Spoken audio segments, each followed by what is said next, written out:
अच्छा ठीक है बड़े बाबू, कल भोर होते ही मैं पोस्ट ऑफिस आ जाऊंगा। आज इस अंधेरे में रास्ते पर न निकलना ही बेहतर होगा। गिरधारी एक पोस्ट ऑफिस में काम करता था। ट्रांसफर होने की वजह से आज वह इस गांव में अपनी पत्नी के साथ आया था। चारों तरफ उस वक्त घुप अंधेरा था। ऊपर से सर्दियों की कोहरा परत दर परत उतर रही थी।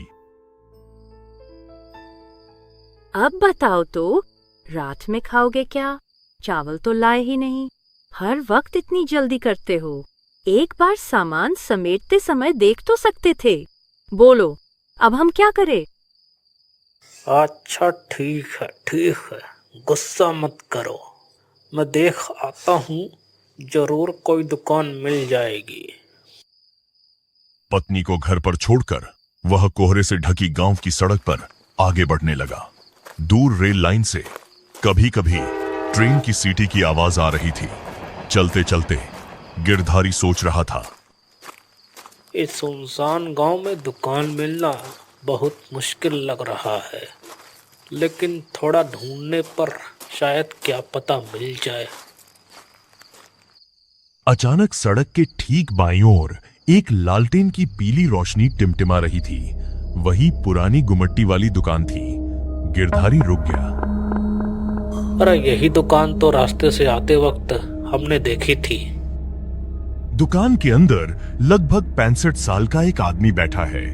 रंग एकदम सांवला काला, मगर चेहरा अजीब तरह से मीठी मुस्कान से भरा हुआ। चावल मिलने की खुशी से गिरधारी का दिल खुश हो गया। वह तेजी से दुकान की तरफ बढ़ा। हे बाबू, आइए आइए, मेरी दुकान में आइए। गिरधारी थोड़ा चौंक गया, फिर भी कदम बढ़ाकर जैसे ही दुकान की देहरी पर पहुंचा, उसकी नजर दुकान के सामने बिल्कुल बीचों बीच पड़े एक मिट्टी के घड़े पर पड़ी। उसके चारों ओर काली सी काई जमी हुई थी। बूढ़ा आदमी जिसका रंग बिल्कुल काला था, मगर चेहरे पर अजीब मीठी मुस्कान थी, वो बोला, उफ, ये घड़ा। बाबू, जरा पैर से हटा दीजिएगा। आंखों से अब ठीक से दिखता नहीं है, नहीं तो मैं खुद ही हटा देता। ये घड़ा ठीक है, हटा रहा हूं।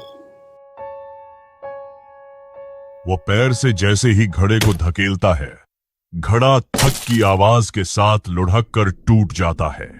टूटे हुए घड़े के टुकड़ों के बीच अचानक दो सूखी हड्डियों के टुकड़े और एक दो मुरझाए हुए सूखे फूल दिखाई देते हैं, मानो वो बहुत साल पुराने हों। और उसी समय हवा में एक अजीब सी सड़ी हुई बदबू फैल गई। गिरधारी को ये सब थोड़ा अजीब लगा। ये सब क्या है? अरे कुछ नहीं बाबू, मैं तो सबको समझाता रहता हूँ। इधर बच्चे खेलते हैं ना, कौन जाने कहां से क्या फेंक गया होगा।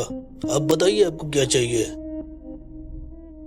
चावल है आपके पास? आधा किलो दीजिए। चावल?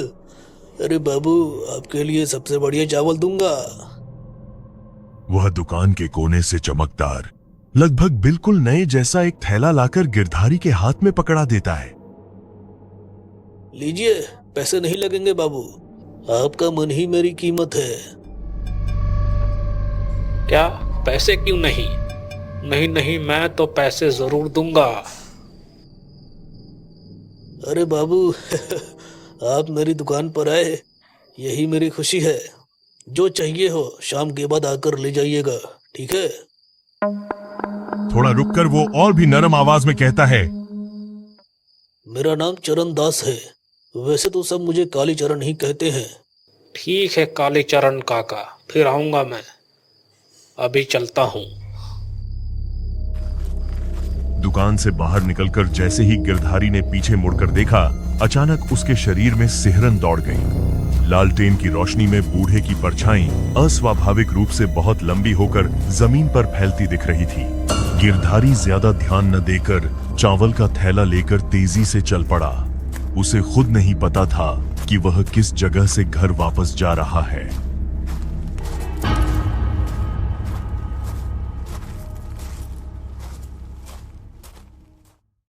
सुबह होते ही गिरधारी पोस्ट ऑफिस पहुंचता है। दीपक पोस्ट ऑफिस के बाहर ही खड़ा था। बड़े बाबू, आज मैं जरा जल्दी घर चला जाऊंगा। क्यों, क्या हो गया? इतनी जल्दी क्यों? असल में बाबू, कल रात को एक बहुत बड़ा घटना हुआ है, जिसकी वजह से 20 साल पुराना आतंक शायद अब इस गांव में दोबारा आ गया है। इसलिए ही तो कह रहा था, अंधेरा होने के बाद बाहर रहना ठीक नहीं है। मैं जरा जल्दी घर चला जाऊंगा। आप थोड़ा ध्यान रखिएगा बाकी सामान का।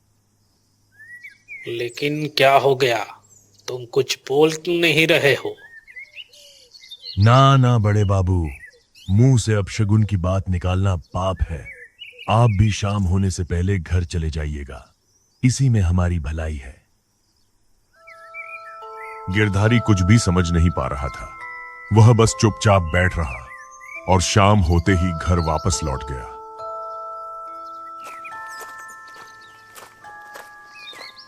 सरोज उसे देखते ही बहुत खुश होकर कहती है, इतनी जल्दी लौट आए, अच्छा ही हुआ। आज नहीं तो कल, लेकिन शाम के वक्त उस दुकान से तेल ले आना पड़ेगा। ठीक उसी समय बाहर से एक अनजान आवाज सुनाई देती है। पोस्टमास्टर बाबू है क्या? घर पर है क्या? अरे पोस्टमास्टर बाबू, आप घर पर हैं? गिरधारी बाहर निकलकर देखता है, सामने एक अधेड़ उम्र का आदमी खड़ा है। मैं आपके बगल वाले घर में ही रहता हूँ। सोचा जरा जान पहचान बढ़ा ली जाए। आखिर गांव के इकलौते पोस्टमास्टर हैं आप, सबको पहचानना भी तो पड़ेगा, है ना? बातों बातों में उस आदमी का चेहरा अचानक कुछ गंभीर हो जाता है। लेकिन हाँ, शाम ढलने के बाद बिल्कुल भी बाहर मत निकलना। पता नहीं कैसे 20 साल पहले का डर इस गांव में फिर से जग गया है। गांव के ऊपर एक बड़ा खतरा मंडरा रहा है। कौन सा डर? पहले इस गांव में क्या हुआ था? सुबह पोस्ट ऑफिस के लड़के के मुंह से भी कुछ सुना था मैंने। जरा साफ साफ बताइए ना, आखिर मामला क्या है? असल में बाबू, इस गांव में कालीचरण नाम का एक आदमी रहता था। उम्र होगी कोई 60-65 साल के आसपास, लेकिन आदमी सबका बहुत प्यारा था। रेल लाइन के पास रोड के किनारे उसकी दुकान थी। उसका व्यवहार इतना मीठा था कि लोग उसे प्यार से कालीचरण कहकर बुलाते थे। उसकी दुकान पर हमेशा भीड़ लगी रहती थी, सिर्फ उसके अच्छे व्यवहार की वजह से। फिर एक दिन अचानक आधी रात को गांव से एक बच्चा गायब हो गया। कोई निकम्मा उस बच्चे को ढूंढ भी नहीं पाया। इसके बाद हर पूर्णिमा की रात एक एक बच्चा गायब होने लगा। करीब 3-4 बच्चे इसी तरह लापता हो गए। एक रात गांव के एक आदमी ने देखा कालीचरण अपनी दुकान के पीछे काला जादू कर रहा था। पास के गांव का एक बच्चा बेहोश पड़ा था वहां पर। साधना पूरी होते ही वह बच्चे की बलि देने वाला था, लेकिन तभी सबको समझ में आ गया, अब तक जितने भी बच्चे गायब हुए थे सबकी बलि कालीचरण ने ही दी थी।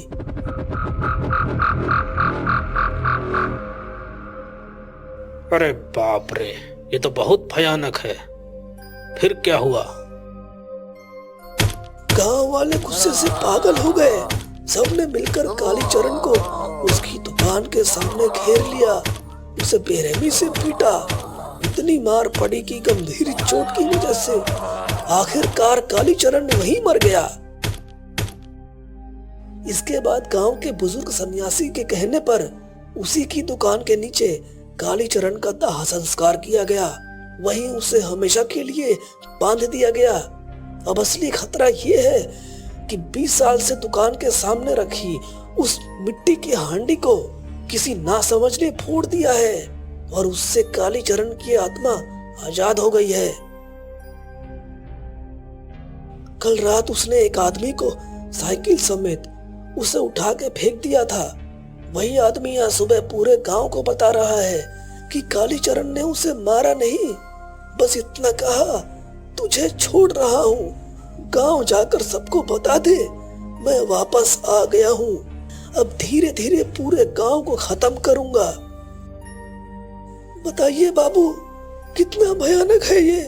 आप शहर से आए हैं, इसीलिए आपको ये सब पता नहीं था। इसीलिए कह रहा हूँ, शाम के बाद घर से बिल्कुल भी मत निकलना। उस आदमी की आखिरी बातें गिरधारी के कानों तक पहुंची ही नहीं, क्योंकि अब तक सब कुछ उसके सामने साफ हो चुका था। वह एक धोखे का शिकार हुआ था। कालीचरण ने अपने मीठे व्यवहार से उसे बहकाया और अपने बंधन को आजाद करवा लिया। सीधी बात यह थी कि गिरधारी की गलती की वजह से अब पूरे गांव पर खतरा मंडरा रहा था। गिरधारी समझ गया कि इस समय इस आदमी को पूरी सच्चाई बताना बहुत जरूरी है, नहीं तो आगे चलकर हालात और भी बिगड़ सकते हैं। अरे बाबू, आप इतना सोच क्यों रहे हैं? आपको डरने की कोई जरूरत नहीं है। बस शाम के बाद बाहर मत निकलिएगा, बस इतना ही काफी है।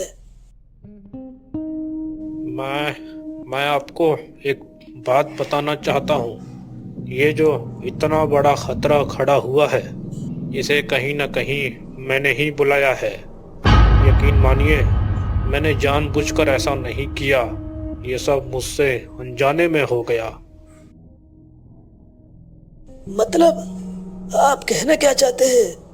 जरा साफ साफ बताइए, मुझ पर भरोसा रखिए, पूरी बात बताइए, आखिर हुआ क्या है?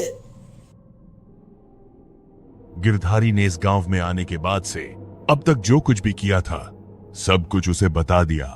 शाम को चावल ना होने की वजह से दुकान पर जाना, कालीचरण का मीठा व्यवहार, उसके कहने पर उस मिट्टी की हांडी को गंदा समझकर पैर से दूर हटा देना, सब कुछ गिरधारी ने साफ साफ बता दिया। ओह, तो ये गलती आपने की है। आपकी इस बेवकूफी की वजह से आज गांव पर ये खतरा घूम रहा है। आप खुद भी नहीं जानते हैं बड़े बाबू, आपसे कितनी बड़ी गलती हो गई है। आप मुझे बस ये बता दीजिए, अब काम कर सकते हो। कल अमावस्या की रात है, ऐसे कामों के लिए सबसे सही समय है। ज्यादा देर नहीं करनी होगी, क्योंकि रात में वो अपनी दुकान से निकलकर तांडव मचाने आ सकता है। इसीलिए जैसे ही अंधेरा गिरे, तुम मेरे साथ उसकी दुकान तक चलोगे। वहां जाकर मैं तुम्हें जो कहूंगा वही करना, और तुम सब हम दोनों के पीछे पीछे आओगे।